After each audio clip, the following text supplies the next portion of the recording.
Chers abonnés, bonsoir. Nous sommes mardi 25 janvier 2022. Bienvenue dans cette actualité guinéenne dont voici les titres du journal. La gouvernance d'Alpha Condé épinglée dans un nouveau rapport qui met à nu une autre facette de l'échec de sa gouvernance renversée le 5 septembre dernier par un coup d'état militaire. Détail à suivre dans ce journal. À la primature, les travailleurs réclament de meilleures conditions de travail. Détail à suivre.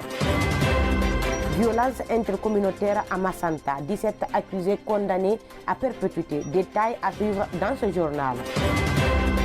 C'est tout pour les titres. Dans un instant, les détails. Encore bienvenue à tous. Ce 24 janvier 2022, le personnel de la primature a présenté ses vœux de nouvel an au Premier ministre, chef du gouvernement. Dans son discours de circonstance, la secrétaire générale par intérim de la section syndicale de la primature a souhaité une bonne et heureuse année aux locataires du palais de la Colombe au nom de l'ensemble des travailleurs. Hadja Mariama Sissé a mis l'occasion à profit pour soumettre un certain nombre de doléances au Premier ministre dans le cadre de l'amélioration des conditions de travail du personnel. Au nom du cabinet du Premier ministre, le directeur de cabinet a également les vœux de santé, de bonheur, de prospérité et de succès au ministre Mohamed Beyavogui. Amadou Saïkou Diallo a souligné que le Premier ministre a besoin de l'apport de tout un chacun pour la réussite de sa mission. Nous devons promouvoir le travail d'équipe dans la transparence, l'intégrité et l'humilité en tant que coordinateur de l'action gouvernementale pour servir d'exemple à l'ensemble des ministres, des fonctionnaires de tous les départements de l'administration guinéenne. Les horaires de travail sont à respecter. Nous devons donner l'exemple. En réponse, le Premier ministre Mohamed Beyavogui a aussi exhorté au travail qu'il faut travailler avec le cœur, la volonté et la conviction. Il a invité le personnel à une meilleure organisation du travail. Chaque service doit être organisé pour faire le travail de façon consensuelle. Le ministre des Affaires étrangères, de la coopération internationale, de l'intégration africaine et des Guinéens de l'étranger a reçu ce lundi en audience son Excellence M. Troy Damian Fitrel, nouvel ambassadeur des États-Unis d'Amérique en République de Guinée, pour la présentation des copies figurées de ses lettres de créance en qualité d'ambassadeur de son pays en Guinée. À l'occasion de cette tradition diplomatique, le chef de la diplomatie guinéenne a déclaré ce qui suit. À l'occasion de cette tradition diplomatique, le chef de la diplomatie guinéenne a déclaré que la Guinée a une double chance, car non seulement nous avons un nouvel ambassadeur des États-Unis d'Amérique qui est un grand pays, mais aussi une personne qui connaît le pays. On peut gagner ensemble et on doit gagner. Je vous le disais en titre, l'ONG internationale de lutte contre la corruption, Transparency International, a dévoilé ce mardi 25 janvier 2022 son classement 2021 de la perception de l'état de la corruption dans 180 pays dans le monde. La Guinée est toujours parmi les mauvais élèves et reste classée parmi les pays les plus corrompus en Afrique de l'Ouest, voire au monde. Le nouveau rapport de l'Organisme mondial de lutte contre la corruption, basé en Allemagne, mentionne que la Guinée a perdu 3 points par rapport à 2020. Elle se trouve à la 150e place sur un classement de 180 pays. Cette année, les résultats de l'indice de perception de la corruption IPC révèlent que les pays garantissant les libertés civiles et politiques contrôlent généralement mieux la corruption. L'IPC classe 180 pays et territoires en fonction du niveau de corruption dans le secteur public, tel qu'il est perçu par des experts et des gens d'affaires. Le score d'un pays est le niveau perçu de corruption du secteur public sur une échelle de 0 à 100, où 0 signifie très corrompu et 100 signifie très propre. Malgré des engagements sur papier, 131 pays n'ont fait aucun progrès significatif contre la corruption au cours de la dernière décennie. Et cette année, 27 pays sont à un niveau historiquement bas de leur score IPC. Pendant ce temps, les droits de l'homme et la démocratie à travers le monde sont attaqués, souligne le rapport. Il y a également les lois garantissant que les agents publics doivent divulguer leurs finances et les conflits d'intérêts potentiels, la protection juridique des personnes qui signalent des cas de pots de vin et de corruption, la captation de l'État par des intérêts particuliers étroits et l'accès à l'information sur les affaires publiques, activités gouvernementales. La mise en place du Conseil national de transition CNT ne change rien à l'agenda du collectif des partis politiques CPP. Réunis autour de celui d'Alain Diallo, redoutant que les divergences autour de ce dernier acte n'entraînent une implosion prématurée de la plateforme. Les membres du CPP préfèrent que la question soit abordée au sein des coalitions politiques.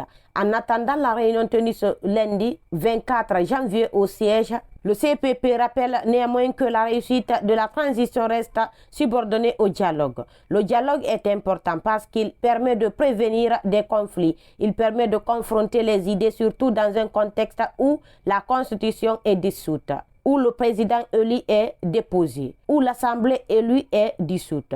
Note encore, c'est Loudalin qui rajoute qu'il faut que les Guinéens se parlent pour prévenir les conflits, pour confronter les idées et pour que, dans le cadre du dialogue et de la concertation, des solutions consensuelles soient trouvées. C'est pourquoi nous exhortons encore les autorités à mettre en place un cadre de dialogue pour qu'on échange. Il en a profité pour remercier ses pairs pour la confiance placée en lui qu'il promet d'honorer du reste. Suite à la publication partielle de l'arrêté d'affectation des enseignants contractuels par le ministère de l'Enseignement préuniversitaire, plusieurs anomalies, notamment des cas d'omission, ont été constatées. Le coordinateur national des enseignants contractuels de Guinée, Alsenima Binti Kamara, a assuré que la commission qui a été mise en place travaille d'arrache-pied à l'effet de résoudre le plus tôt tous les cas d'anomalies qui ont été constatés sur la première liste.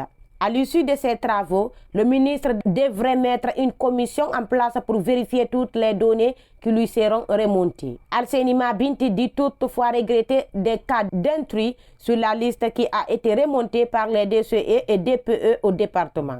Enfin, il a invité ses collègues enseignants contractuels à rester patients, car le travail est en train d'être fait à la satisfaction de tous afin qu'ils rejoignent leur poste d'affectation. On n'est pas assis. Une fois que le travail sera terminé, ça sera porté à la connaissance de tout le monde, de façon officielle, alors qu'ils suivent les instructions du département et de la coordination nationale des enseignants contractuels de Guinée. Après de longs débats contradictoires, Labila Doré, entrepreneur de son État, a été enfin condamné ce lundi 24 janvier 2022 à 6 mois d'emprisonnement assorti de sursis et au paiement d'une amende de 500 000 francs guinéens par le tribunal correctionnel de Dixine. Poursuivi pour harcèlement moral, cet entrepreneur âgé de 64 ans domicilié à Yataya dans la haute banlieue de Conakry doit également payer un franc symbolique à Kadjatou Doré, sa fille adoptive avec qui il entretenait des relations charnelles. À l'audience, les messages d'amour que M. Labila Doré échangeait avec sa fille adoptive Kadjatou Doré ont été versés dans le dossier, une manière d'éclairer la religion du tribunal. À la suite du refus, une vive altercation qui s'est soldée par des blessures éclata entre Labila, sa femme et sa fille adoptive Kadjatou Doré, qui a finalement porté plainte contre l'époux de sa maman. À la barre, Kadjatou Doré, né en 1990 et ingénieur de son état, a indiqué qu'à son jeune âge, lorsqu'elle était partie à Zérekouré, son père adoptif, Labila Doré, qu'elle croyait d'ailleurs son père biologique, venait la chercher pour aller coucher avec elle. Dans ses réquisitions, le procureur de la République près le TPI de Dixine, c'est Avi Gami, a indiqué que le père de Kadjatou entretenait des échanges amoureux avec elle et que c'est le refus d'obtempérer à la proposition de Labila qui a entraîné des coups et blessures. Le procureur rappelle ton avéré qui 1 an de prison assorti de sursis et une amende de 2 millions de francs guinéens. À présent, nous irons à l'intérieur du pays. Le tribunal de première instance de Massanta a rendu ce mardi 25 janvier 2022 son verdict dans le dossier des violences intercommunautaires à Massanta. Ces violents affrontements qui ont opposé les communautés Tomasa et Mania les 26 et 27 décembre 2020 avaient fait des dizaines de morts et de blessés ainsi que d'importants dégâts matériels. Le tribunal a condamné de nombreux accusés à des peines allant de 6 mois d'emprisonnement à la réclusion criminelle à perpétuité. Après quelques semaines de débat, le procès des autres présumés des violences intercommunautaires qui ont secoué la ville de Massanta les 26 et 27 décembre 2020 a pris fin ce mardi 25 janvier 2022 à la maison des jeunes de Zérékouré, où le procès a eu lieu. Sur l'action publique, le tribunal de première instance de Massanta a constaté l'extinction de l'action publique à l'égard de Fassou Théoro et de Doua Béavogi, décédés en détention préventive à la maison centrale des Zérékouré. Il a ordonné aussi la mise hors de cause de Fatasekou Fofana et de Gaza, chauffeurs contre lesquels aucune charge n'a été retenue. Le tribunal a déclaré 32 accusés non coupables des faits à eux reprochés et les a renvoyés des fins de la poursuite. Par contre, la juridiction a condamné 4 accusés à 1 an d'emprisonnement chacun pour des faits d'attroupement, coups et blessures volontaires, détention illégale d'armes. Quant aux accusés en fuite, 2 d'entre eux ont été reconnus coupables de tentative de meurtre, de séquestration et de viol. Le tribunal les a condamnés à 15 ans de réclusion criminelle par défaut et décerné mandat d'arrêt contre eux. 17 autres accusés ont été condamnés par défaut à la réclusion criminelle à perpétuité pour des faits d'assassinat, d'association de malfaiteurs, de participation à un mouvement insurrectionnel et d'attroupement et d'incendie volontaire. Sur l'action civile, les condamnés ont été sommés de payer de fortes sommes d'argent allant de 2,8 millions à plus d'1 milliard de francs guinéens à titre de réparation et de dommages et intérêts aux différentes parties civiles. C'est la fin de cette actualité. Merci à toutes et à tous de l'avoir suivi. Je vous souhaite une très bonne soirée où que vous soyez. Au revoir.